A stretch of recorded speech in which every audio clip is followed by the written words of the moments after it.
আজকে কি মাঠ পরিদর্শন হলো যদি একটু বিস্তারিত জানান। আমাদের মাননীয় মুখ্যমন্ত্রী মমতা বন্দ্যোপাধ্যায় আরামবাগের জনসভা করতে আসবেন ওই কালীপুর স্পোর্টস কমপ্লেক্স মাঠে।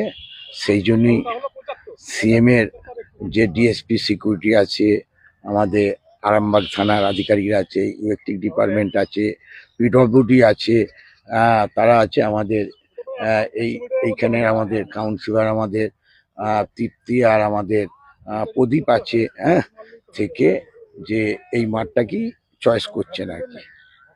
কবে আসবেন উনি? 8 তারিখে আসবেন, টাইমটা এখন বলেননি, 8 তারিখে আসবেন। হেলিপ্যাড কি এখানেই হবে? হেলিপ্যাড আছে তো, এটা হেলিপ্যাড আছে, হেলিপ্যাড আছে, সেইটাই ওই জন্য এই জায়গাটাতেই করছে আর কি, হেলিকপ্টারটা নামার জন্য। তাই মাননীয় মুখ্যমন্ত্রী যে আরামবাগে আসবে, আমরা আরামবাগের মানুষ আমরা সকলে উন্মুখ হয়ে আছি কখন দিদি আমাদের আরামবাগের মাটিতে উনি গান করবেন। আরামবাগবাসী একদম অপেক্ষা করে আছে। আজ তো